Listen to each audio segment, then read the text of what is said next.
Howdy, and welcome to the show. Cooper's Code examines a legal issue and hits the highlights so we all achieve the best results for our clients. I'm Miles Cooper, and with today's guest, Tim Michael, we will be discussing trial support and how a trial team can work best together to always be bringing their A-game in the courtroom. Before we get into today's topic, a few words about Cooper's LLP.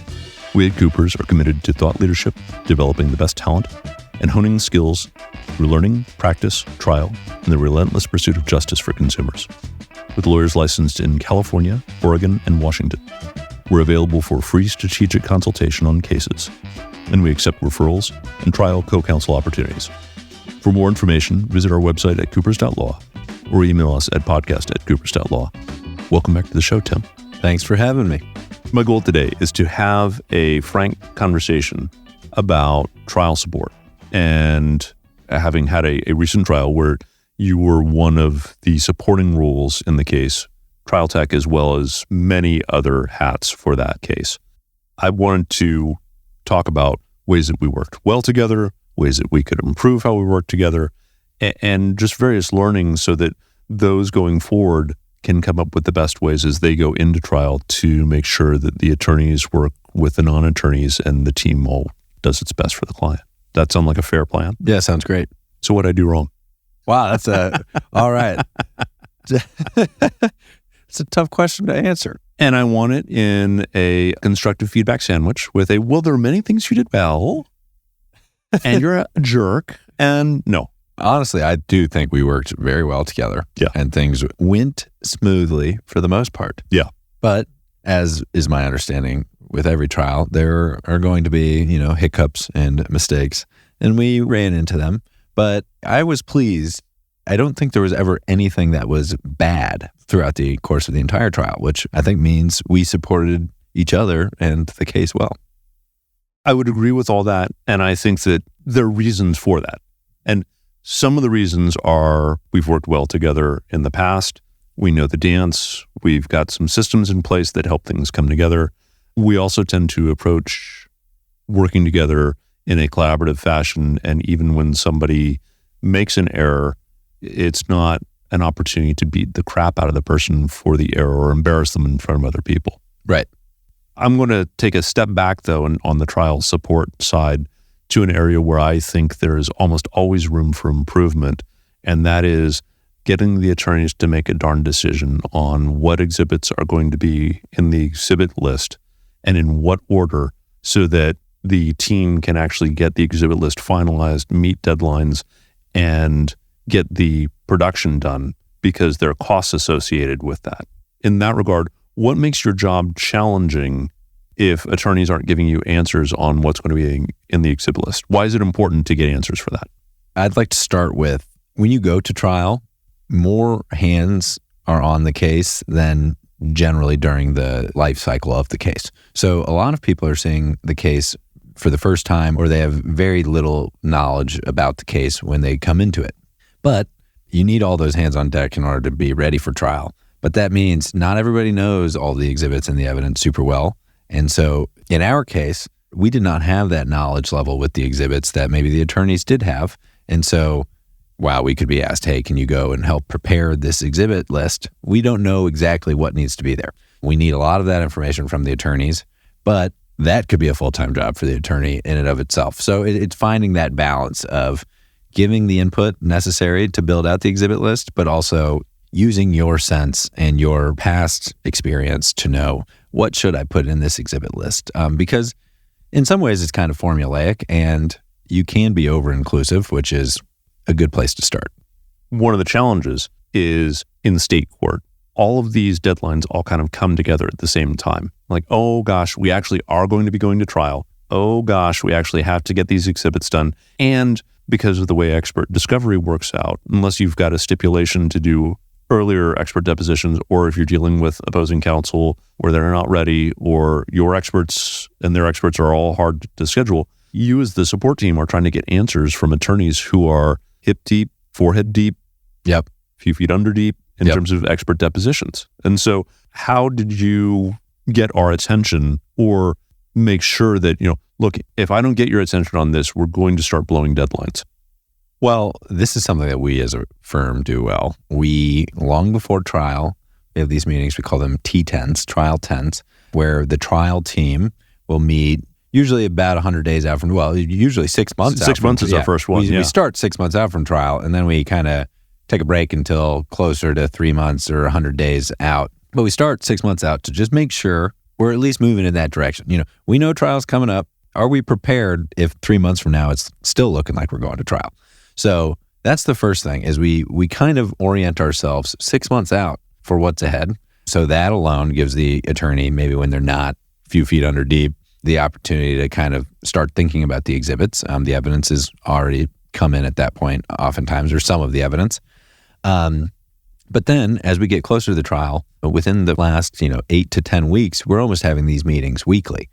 They're usually 45 minutes to an hour, but they're all hands on deck. Everybody's focused. It gives us that hour where everybody can kind of just chime in and give the information or input necessary to answer the questions. That was very helpful during the exhibits exercise. But the other thing is, and this goes back to us all working collaboratively together, is we can ping each other 6 or 7 p.m. and just say, hey, this is urgent. We need to get these exhibits out to print by Friday at 10 a.m. Here are my few questions. If you can't answer, let me know and I'll go to another attorney. And so that's the type of thing. I feel like we figured out a pretty good system, and ultimately it worked. There are 2 follow-ups that I want to hit on that. And one is my observation that on the attorney side, you're going to get out what you put into it. I know that's a pat phrase, but if you say, oh, yes, you've prepared the exhibit list, I know it's there, I'm sure it's fine. That's the situation where you start to, I'm ready to examine this witness. Where's the X? Yep. I can't believe there's no X. I deposed this person and I used the X. And that's the making sure that there's communication, that it's not just the medical records, it's all the exhibits to the depositions, it's photos of the client, it's the other things that are going to make the impact on non-economic damages, that they're all there. And if you don't take the time to go through it, and this goes back to, we had a podcast conversation with Ken Claude a while back on avalanches and default to safe versus default to danger. And if you review the exhibit list with a default to safe, oh, they must have gotten everything in here. I'm going to skim it in 5 minutes and I'll be done. As opposed to a default to danger, which is, I am presuming that they have screwed something up and that there are things missing here, and it's probably the most important document that I'm going to need.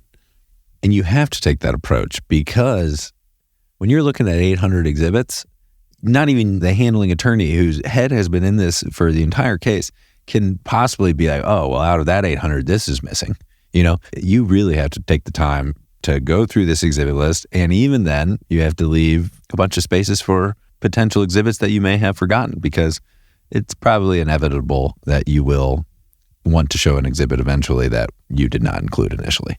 As we talk about 800 exhibits, I think it's important to help people understand what that really is. Yes. And that is, if you go to a courtroom and you say to a clerk, I'd like to mark as Exhibit 3 the Kaiser records of my client, which are 1,240 pages long, the clerk is going to go through the roof, not to mention all the hearsay issues and what have you. Yes. So turning all the records into a chronologic history for the client, yep, and each one of those is a separate exhibit. Now, if you've done the work well, this has been done early in the case. This is the same Medcron that you're sharing with the experts, so that they're not having to create their own chronology at $1,000 per hour. And it just kind of gets plopped into that exhibit list. And that's a bulk of what those 800 are, is 1 or 2 pages. A lot of them aren't relevant. Most will not be used in the trial. They're all relevant, exactly. But most of them are not going to be used. Yeah, that's the last trial, 800 exhibits. I think 30 of them were used maybe. But it allows one to pivot, and you never know which one of those is going to become the critical one. And if you need to impeach an expert and it's not there, it's a big problem. Of course. The other thing that I've been thinking about with exhibits is the production of the exhibit binders. When I said there were a couple things I want to come back on, you said get it to production. Yes. What I'm hearing, Tim, is that you are not standing over a copier until 3 a.m. trying to make sure that Exhibit 32 actually goes under tab 32 for 6 different binder sets.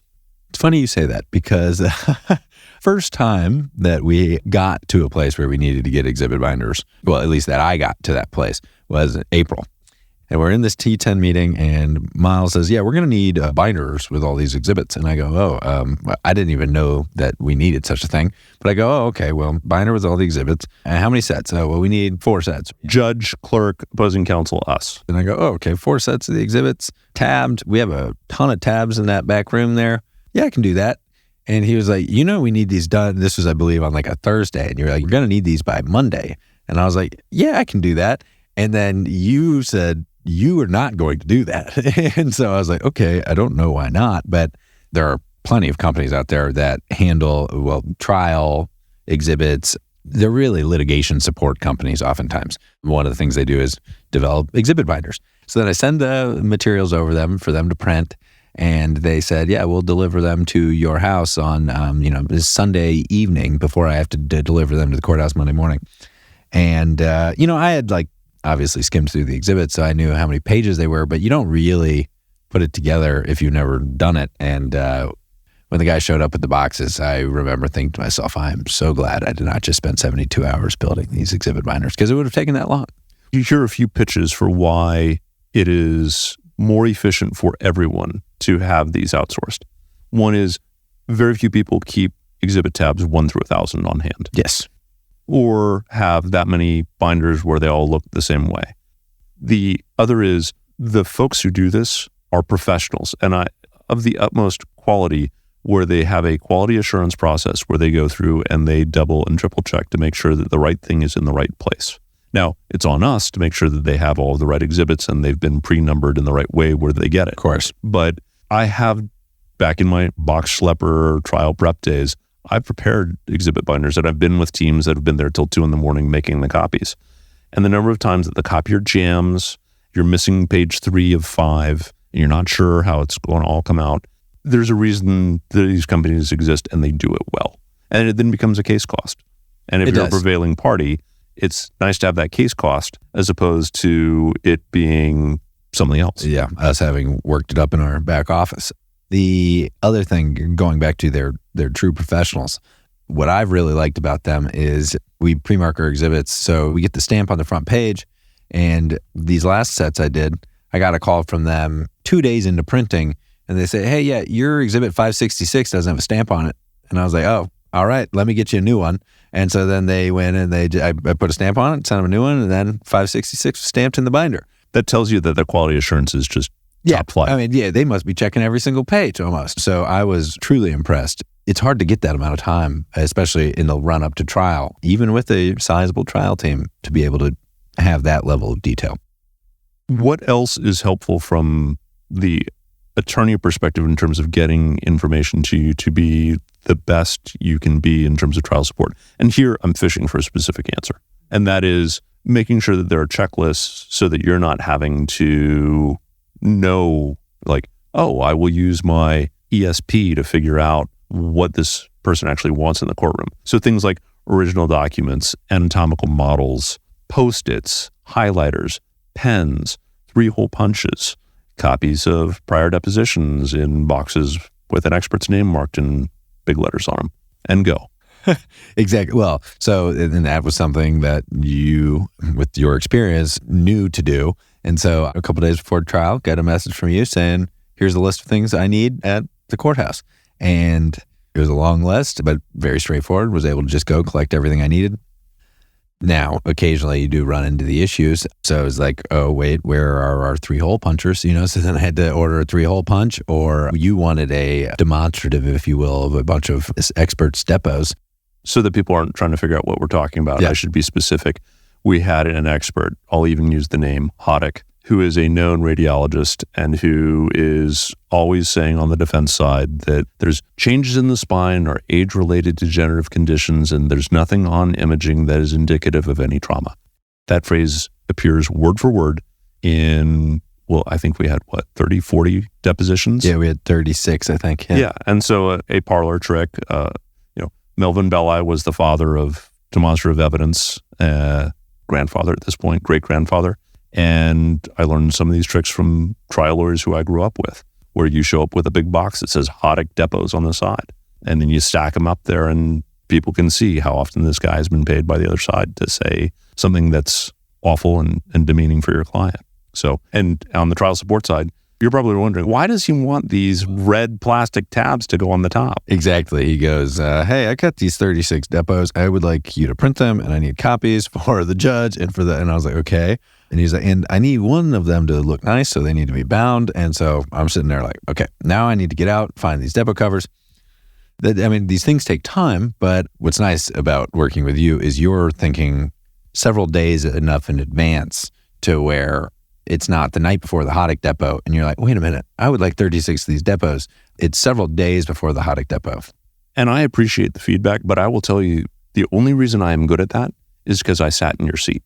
If you've been a schlepper and you've had to find depot binder covers at 2 a.m. when somebody decided that they wanted them by 7 the next morning. Yes. You recognize how important it is to make other people's jobs easier. You're doing me the solid. Well, because I want you to succeed. I don't want, they're like, well, I couldn't, Walgreens doesn't carry those. Exactly, yeah. It was tough for me to find them at 3 p.m. on a Thursday or whatever. Thankfully, we have a great depot service down the road. As we drill down into other aspects of trial support, we should probably talk for a couple of minutes on witnesses, witness wrangling, witness preparation. One of the things that becomes important is making sure that you fill the airtime, that there's always somebody there during the time that one is presenting evidence.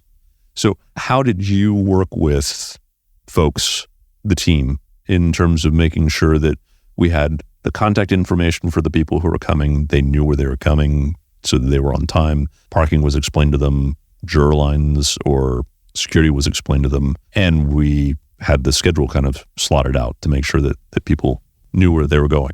Right. So I was personally at the trial every single day, but we actually had a lot of the witness coordination going on from another paralegal who was not there, but it was through just constant communication and keeping up to date on what's going on inside the courtroom. And honestly, having the person not there, I think is kind of helpful because they can make the phone calls, make the emails all day long. I can send a little message from inside the courthouse saying, hey, we might need somebody this afternoon because we're a little bit ahead of schedule. Can you see what you can do? Fortunately, in this trial, we did pretty well on timing the whole way. And part of it was we had a lot of treating doctors who we could not coordinate their in-person testimony. Let's be clear. They flat out said, hell no, we're not going to show up for your trial via Zoom. Play our depositions. That is correct. Yeah. I was trying to be diplomatic about it, but yeah. So we had a lot of treating doctors in this case, though, and they all wanted us to play their video depo. And so that kind of gave us something to have in our back pocket if we ever ran into hey, this witness was a little shorter than we expected, and now we got some time to fill before lunch.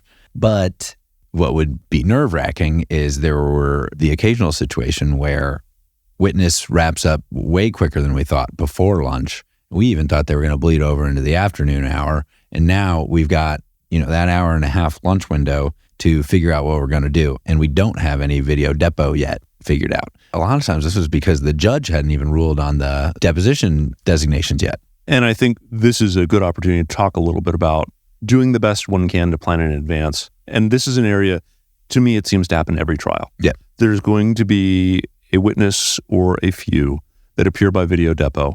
One needs to work with opposing counsel to do designations of what's going to be played. Sometimes there are objections that the judge needs to rule on. And what should be, let's do this at a pretrial conference and deal with it well in advance, it oftentimes is happening in the midst of the trial itself. And this is where having that backup plan, like, okay, well, I've got a video depo to play because my witness ran short, but we can't play it if you haven't had an opportunity to prepare it. You can't prepare it if we don't know what's actually being played or what the judge has ruled on. Right. So for you, what would make your job easier in that regard? Our closest call in terms of not having a witness available was because we had the designations and counter designations. They were done by, 9 a.m. or whatever. That witness ran short that morning. And so then the judge is like, who you got this afternoon? And we were like, well, we've got this doctor, but you haven't ruled on the objections. And he was like, all right, I'll rule on these in the next half hour. Can you get the video prepared in an hour? And if you've listened to our trial tech episode, you'll know that I'm a big fan of OnCue. Fortunately, I can generally get together a video with all of the designations in about an hour and perfectly clipped and everything. And so that worked out for us, fortunately. But to answer your question, having 24 to 48 hours of lead time on that would be really helpful. And we learned that. And, eventually by the second or third or fourth video witness, the judge was ruling on it a day or two beforehand. And that helped me sleep at night because not only was I able to clip the video, then I was able to watch it and make sure it actually clipped everything that I wanted it to clip. Sitting there displaying the video after hoping it clipped it well, and that was a little nerve-wracking. There was another trial I was in several years ago where the trial presentation software was even more challenging to use. And there was a moment where something that was not supposed to be played got played, and it was a real gut check of ugh. Because the judge said no on that, and it was not a good moment. We worked around it. Yeah. But it's the kind of mistake that you just don't like to see. And you didn't have that in this case. I had one objection come in that, we tried to cut out the objection, but people object during the live witnesses. Yeah. So that was not too big of a issue, but I would still sit there as they were playing a little bit nervous, like hopefully nothing goes on that I don't want it to go on. The lead time, like you said, it would be great if designations were done before the trial, but they're not going to be. So I just think having the designations done as early as possible so you can prepare that information. But also, if you have your designations done and the video is prepared by the start of the trial, then you've got a stockpile of witnesses ready if you ever need them for holes. So that would be helpful. Pivoting a little bit to the out of the courtroom support on the witness side, one of the things that I thought was done really well was we didn't have any witnesses who were late or went to the wrong courthouse or went to the wrong courtroom. And that's an indication of checklists and detail where thank you for agreeing to testify. We've found a slot for you. It's going to be on Tuesday. The trial starts at 9, but we need you to be there by 8:15 because we've been told that a large jury pool is coming in on Tuesday for a murder trial. The security line might be 20 minutes long. Parking is over here. It's a weird parking system where you have to make sure that you have quarters. All the granularity that then leads to a good outcome comes from that detail work to make sure that your live witness is actually there and live.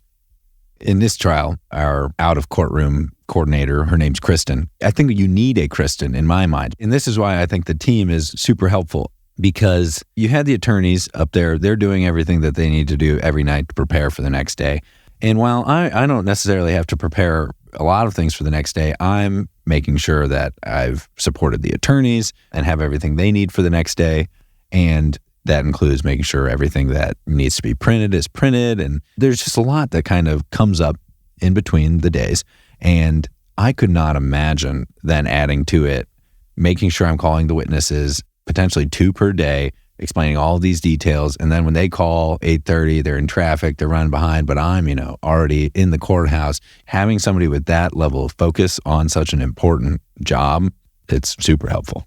I would say there's a similar aspect that goes along with lots of courthouses now are allowing witnesses to appear by Zoom. And we had that in this case. And you have varying levels of comfort with technology on a witness side. You have people who are Zoom aficionados and have no problem whatsoever. You have people who, I'll use an example in this case, was so unfamiliar with technology and not owning a laptop that he had to go to a court reporter's office to be able to be set up for Zoom. But it was doing the detail work to make sure that, have you downloaded the updated version? Test one out with me the night before or a couple days before to make sure it actually works. And these are all the support pieces that reduce the chances of error in terms of real time in front of the jury. There are a lot of things to keep your mind on. That was a funny piece to me, is dealing with the new Zoom world in trial. Granted, I've acknowledged this was my first trial, so I've only known this type of trial. But for me, it was like, hey, when we have a live witness, it's easy. We have the live witness right here. We have the screen here to project evidence. Now we have this Zoom witness, and they're on a different screen, and they can't quite see the projector screen, and the jurors look at them, So it was like trying to coordinate, if we wanted to display something to this witness, how do we do it, right? And so it was just another level of thinking ahead. How do you, and this was technologically kind of confusing to solve, but these are the things you have to think about, especially in the Zoom world. And these have been the biggest challenge, is figuring out displaying certain things to people on Zoom when you also have people live. I think it is a testament to the efforts we put in to think in advance. And this goes back to collaborative and planning.